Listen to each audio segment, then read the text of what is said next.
Hello my dear students. किसी भी topic का रिवीजन अपने आप में एक बहुत ही महत्वपूर्ण बात होती है। It is a very important thing. आज हम आपके सामने है वो चैप्टर नंबर 1 का रिवीजन कर रहे हैं। चैप्टर नंबर 1 का नाम है केमिकल रिएक्शंस एंड इक्वेशंस। तो सबसे पहले हम देखेंगे कि केमिकल रिएक्शन क्या होती है। केमिकल रिएक्शन एक वो प्रोसेस है, देखिए यहाँ पे कि a chemical reaction is a process in which chemical substance is transformed into another chemical substance.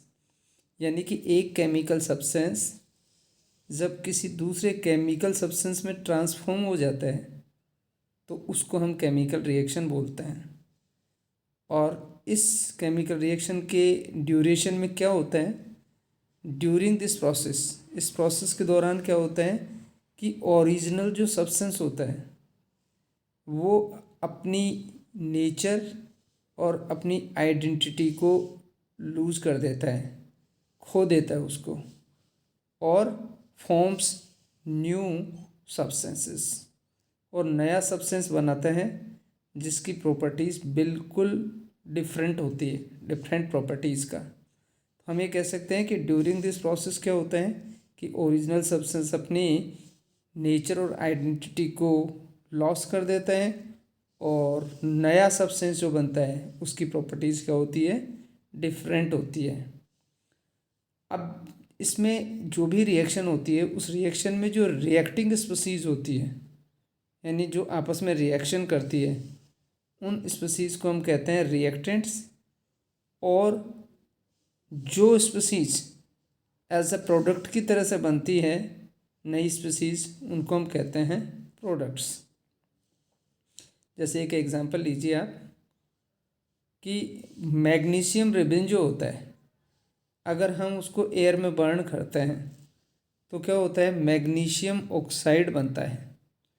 और मैग्नीशियम ऑक्साइड जो है वो क्यों बनता है, क्योंकि एक केमिकल रिएक्शन होती है मैग्नीशियम और ऑक्सीजन के बीच में। देखिए 2Mg + O2 is equal to क्या हुआ, 2MCO। तो ये मैग्नीशियम ऑक्साइड बन गया आपके सामने।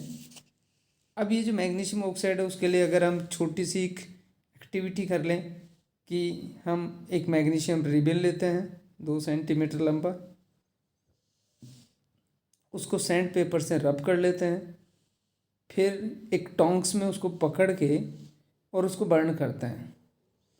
और बर्न करने से जो भी सब्सटेंस बनता है उस सब्सटेंस को हम क्या कहते हैं, कलेक्ट करते हैं उसको वॉच ग्लास में। और वॉच ग्लास में कलेक्ट करके और फिर हम उसको देखते हैं तो यहाँ देखिए मैग्नीशियम रिबन जो है वो जल करके और उसने मैग्नीशियम ऑक्साइड बना दिया है। तो magnesium ribbon burn with dazzling white flame and magnesium oxide is formed. Magnesium oxide जो है वो बन जाता है, वो एक वाइट पाउडर होता है। एक्टिविटी को हम इस तरह से अरेंज कर सकते हैं कि जैसे हमने क्या किया, ये मैग्नीशियम रिबन लिया, मैग्नीशियम रिबन को हमने वो टोंग्स में पकड़ के और उसको हीट किया, हमने बर्न किया। जैसे ही बर्न करते हैं तो ये रिबन कन्वर्ट हो गया किसमें, मैग्नीशियम ऑक्साइड में। इस वॉच ग्लास के अंदर मैग्नीशियम ऑक्साइड को हम कलेक्ट कर लेते हैं। तो ये एक्टिविटी हमें ये शो कर रही है कि मैग्नीशियम जो है, मैग्नीशियम का रिएक्शन किससे हो रहा है, ऑक्सीजन से, और क्या बन रहा है, मैग्नीशियम ऑक्साइड। अब देखिए माय डियर स्टूडेंट, कोई भी केमिकल रिएक्शन होती है तो उस केमिकल रिएक्शन में कुछ बातें बहुत ही स्पेशल होती है जिनको हम कहते हैं कि ये केमिकल रिएक्शन के एक तरह से कैरेक्टरिस्टिक्स हैं। तो हम कैरेक्टरिस्टिक्स की बात करें केमिकल रिएक्शंस की, तो देखिए ये 4 कैरेक्टरिस्टिक्स हर एक केमिकल रिएक्शन के अंदर, इन 4 में से कोई ना कोई एक कैरेक्टरिस्टिक्स ज़रूर होता है। जैसे change in state, change in colour, evolution of gas और चेंज इन टेम्परेचर। यानी कोई भी केमिकल रिएक्शन होती है तो उसमें स्टेट में चेंज आ सकता है। यानी जब भी हमें वो मैग्नीशियम रिबन को बर्न करते हैं, तो मैग्नीशियम रिबन सॉलिड था और वो जो है वो उसमें से गैस प्रोड्यूस हो गई, मैग्नीशियम ऑक्सीजन के रिएक्शन से हैं वो मैग्नीशियम ऑक्साइड वाइट पाउडर बन गया ये। ठीक है, अब देखिए स्टेट में चेंज का एक एग्जाम्पल है कैंडल वैक्स। कैंडल वैक्स जो जनरली क्या है कि उसकी स्टेट में चेंज होता है। कैंडल वैक्स कैसी होती है? सॉलिड, और जलाने पर पहले क्या होती है? लिक्विड फॉर्म में आती है, उसके बाद में क्या किस में चेंज हो जाती है? गैसियस फॉर्म में चेंज हो जाती है। तो यहाँ देखिए केमिकल रिएक्शन हुआ, कैंडल वैक्स के अंदर कार्बन थी, कार्बन ऑक्सीजन से रिएक्शन करके और क्या बनता है? Carbon dioxide. अब देखिए सेकंड कैरेक्टरिस्टिक होता है चेंज इन कलर। कलर में चेंज होता है, यानी कोई भी केमिकल रिएक्शन होती है, जैसे एग्जांपल लिया हमने citric acid, citric acid and purple coloured potassium permanganate, ये दोनों हैं, ये दोनों का सॉल्यूशन जो होता है उससे ये हमें पता चलता है कि ये जो कलर्स हैं, ये कलर्स हैं वो इनमें चेंज हुआ है कलर्स में, और कलर्स में चेंज होने का मेन रीज़न है यहाँ पे इसमें केमिकल चेंज होना। इसके बाद में इवोल्यूशन ऑफ गैस। देखिए जिंक को हमने सल्फ्यूरिक एसिड से रिएक्शन कराया, क्या बना? जिंक सल्फेट और हाइड्रोजन गैस। तो यहाँ पे हुआ गैस का इवोल्यूशन। इसके अलावा जैसे देखिए आप चेंज इन टेम्परेचर, कई रिएक्शंस ऐसी होती है जिनको हम आपस में रिएक्टेंट्स को रिएक्ट कराते हैं तो टेम्परेचर में चेंज आ जाता है। जैसे क्विक लाइम है, क्विक लाइम कैल्शियम ऑक्साइड होता है, वाटर से इसको रिएक्शन कराते हैं तो ये बन जाता है स्लैक्ड लाइम। और स्लैक्ड लाइम जो होता है जैसे बनता है, स्लैक्ड लाइम को अगर अपन टच करके देखें तो उसका टेम्परेचर बढ़ जाता है। तो ये चार मेन चेंजेज होते हैं, चार कैरेक्टरिस्टिक्स हैं, change in state, change in colour, evolution of gas और चेंज इन टेम्परेचर। अब देखिए ये जो रिएक्शंस हैं, इन रिएक्शंस को हम है वो विद एक्टिविटी भी है वो हम समझ सकते हैं। यहाँ पे देखिए एक्टिविटी के लिए हम देखते हैं इसमें, जैसे हमने लिया कि हम देखना चाहते हैं कि स्टेट और कलर में कब चेंज आता है किसी भी केमिकल रिएक्शन में। तो उसके लिए हम क्या करते हैं, लेड नाइट्रेट का सॉल्यूशन एक टेस्ट ट्यूब में लेते हैं और लेड नाइट्रेट के सॉल्यूशन में हम पोटेशियम आयोडाइड ऐड करते हैं। अब जैसे लेड नाइट्रेट के सॉल्यूशन में पोटेशियम आयोडाइड को हमने ऐड किया तो प्रोडक्ट क्या बना? हाँ, लेड आयोडाइड बना, लेड आयोडाइड और पोटेशियम नाइट्रेट।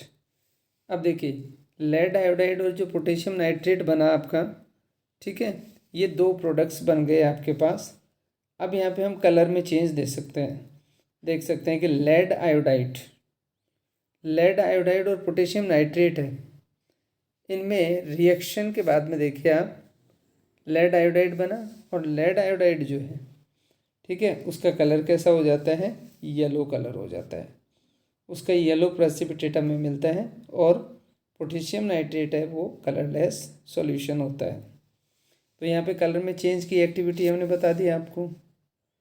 अब देखिए यहाँ पे गैस के इवोल्यूशन वाली एक्टिविटी की अगर हम बात करें तो जिंक ग्रेन्यूल्स में जब हाइड्रोक्लोरिक एसिड को हम डिज़ोल्व करते हैं या मिक्स करते हैं या सल्फ्यूरिक एसिड मिलाते हैं तो देखिए यहाँ पे Zn plus HCl is equal to ZnCl2 plus H2, यानी हाइड्रोजन गैस लिबरेट होती है, साथ ही साथ हीट भी प्रोड्यूस होती है। ऐसे ही है वो हम जिंक का सल्फ्यूरिक एसिड के साथ रिएक्शन कराएंगे तो क्या बनेगा? जिंक सल्फेट और hydrogen gas along with the heat is liberated. तो यहाँ पे कोई भी रिएक्शन होती है तो उसके अंदर हीट भी लिबरेट होती है। देखिए ऐसी रिएक्शन जिसमें हीट लिबरेट होती है उसको हम एक्सोथर्मिक रिएक्शन भी बोलते हैं, जिसमें हीट एब्जॉर्ब होती है उसको हम एंडोथर्मिक रिएक्शन बोलते हैं।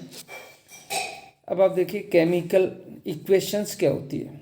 देखिए केमिकल इक्वेशन क्या होता है कि किसी भी केमिकल रिएक्शन को हम सिंबल्स की फॉर्म में रिप्रेजेंट कर दें तो उसको हम क्या कहेंगे, केमिकल इक्वेशन कहेंगे।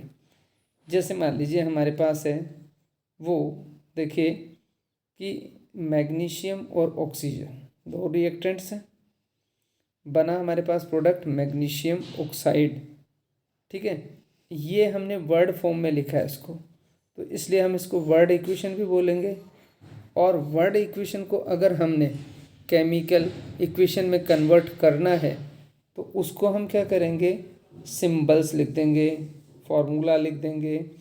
जैसे ये देखिए मैग्नीशियम का सिंबल ये है, ऑक्सीजन मॉलिक्यूल ये है, तो यहाँ पे इसको हम सिंबल और फॉर्मूला की फॉर्म में इसको कन्वर्ट कर देंगे। कोई भी केमिकल रिएक्शंस होती है, ठीक है, तो उसमें क्या होता है, दो चीज़ें होती हैं निश्चित रूप से। एक रिएक्टेंट होता है, प्रोडक्ट्स होते हैं। ठीक है, रिएक्टेंट्स रिएक्ट करके और क्या बनाते हैं, प्रोडक्ट बनाते हैं। तो जब भी मान लीजिए आप देखिए जो भी रिएक्टेंट्स होते हैं उनको हम लेफ़्ट साइड में लिखते हैं और बीच में एरो लगा करके, और प्रोडक्ट को है वो किधर लिखते हैं, राइट साइड में लिखते हैं। अगर दो या दो से ज़्यादा रिएक्टेंट्स होते हैं तो उसमें हम क्या करते हैं, बीच में प्लस का साइन लगा देते हैं। अब केमिकल इक्वेशंस होती है, उन केमिकल इक्वेशंस में मैग्नीशियम, जैसे मान लीजिए यहाँ पे हमने मैग्नीशियम और ऑक्सीजन ली तो मैग्नीशियम ऑक्साइड बना, तो यहाँ पे इनके जो है वो नंबर ऑफ एटम्स को भी है दोनों साइड में इक्वल करते हैं। अगर नंबर ऑफ एटम्स इक्वल नहीं रहते हैं वो, तो उसको हम कहते हैं अनबैलेंस इक्वेशन, या हम उसको कहते हैं स्केलेटल केमिकल इक्वेशन। और अगर नंबर्स को हम बैलेंस कर देते हैं, इनके एटम्स को हम बैलेंस कर देते हैं, तो उस रिएक्शन को हम कहते हैं बैलेंस्ड केमिकल रिएक्शन। देखिए बैलेंस्ड केमिकल रिएक्शंस क्या होती हैं, यानी ऐसी रिएक्शन जिसमें नंबर ऑफ एटम्स दोनों साइड में इक्वल हो। जैसे यहाँ देखिए मैग्नीशियम है, ऑक्सीजन है, मैग्नीशियम के कितने एटम हैं, 2, ऑक्सीजन के कितने हैं, 2 एटम। तो इस रिएक्शन को हम क्या कहेंगे, बैलेंस्ड केमिकल रिएक्शन। ठीक है, a balanced chemical equation occurs when number of atoms of element involved in the reactant side is equal to the number of atoms in the product side।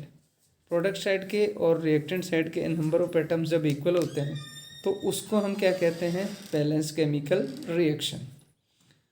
अब कोई भी chemical reaction है उसको balance करना क्यों ज़रूरी है, बैलेंस करना इसलिए ज़रूरी है क्योंकि आपने 9th क्लास में एक लॉ पढ़ा होगा, और वो लॉ क्या था आपका, law of conservation of mass. यानी mass can neither be created, mass जो है उसको हम ना तो क्रिएट कर सकते हैं एंड नोर बी डिस्ट्रॉयड, और ना किसी केमिकल रिएक्शन में उसको डिस्ट्रॉय कर सकते हैं। इसका मतलब ये है कि टोटल मास एलिमेंट्स का है वो रिएक्टेंट साइड में, और उसके टोटल मास प्रोडक्ट साइड में, दोनों क्या होनी चाहिए, इक्वल होनी चाहिए। तो ऐसी रिएक्शन को हम क्या कहते हैं, बैलेंस केमिकल रिएक्शन। अब देखिए जैसे हमने एग्जाम्पल लिया कि आयरन और वाटर रिएक्शन कराया, Fe2O3 और H2 बना, क्या ये बैलेंस केमिकल रिएक्शन है, तो हम कहेंगे कि नहीं है। क्यों नहीं है, क्योंकि यहाँ पे देखिए आयरन के कितने एटम हैं, 3, और इधर सिर्फ 1। यहाँ पे हाइड्रोजन के कितने एटम हैं, 2, ऑक्सीजन के कितने हैं, 4, और इसमें देखिए ऑक्सीजन 1 ही है। इसका मतलब है कि ये केमिकल रिएक्शन हमारी बैलेंस नहीं है। अब हम इसको बैलेंस केमिकल रिएक्शन की फॉर्म में लिखते हैं। देखें यहाँ पे Fe4H2O, तो Fe3O4 + 4H2। अब यहाँ देखिए आयरन का 1 एटम, अभी 1 एटम है यहाँ पे, अगर हम इसकी जगह 3 लिख दें तो 3Fe हो गया, 4H2 हो गया, Fe3O4 हो गया, और 4H2 हो गया। यहाँ देखिए हाइड्रोजन के 8 एटम है, यहाँ पे भी 8 एटम है, ऑक्सीजन के 4 एटम है, यहाँ पे भी ऑक्सीजन के 4 एटम है, और आयरन के 3 एटम है, तो यहाँ पे भी आयरन के 3 एटम है। तो इस तरह से हम किसी भी केमिकल रिएक्शन को बैलेंस कर सकते हैं। अब इस केमिकल रिएक्शन को, किसी को भी केमिकल रिएक्शन को बैलेंस करने के लिए हमें किस चीज़ की ज़रूरत होती है? उसके सिंबल्स पता हो, फॉर्मूला पता हो, ठीक है, वैलेंसीज पता हो, सिंबल, फॉर्मूला, वैलेंसी, ये 3 चीज़ें हमें पता होनी चाहिए, तो हम केमिकल रिएक्शन को बैलेंस कर सकते हैं। इस तरह से माय डियर स्टूडेंट, ये हमने है वो इस टॉपिक के अंदर आपको ये बताया कि केमिकल रिएक्शन क्या होती है, केमिकल रिएक्शंस कितने टाइप की होती हैं, केमिकल रिएक्शंस को किस तरह से लिखा जाता है, और केमिकल रिएक्शंस को कैसे हम बैलेंस करते हैं। अब इससे अगले लेक्चर में हम बताएंगे कि केमिकल रिएक्शन कितने टाइप्स की होती हैं। With example we will explain the different type of chemical reaction. Thank you.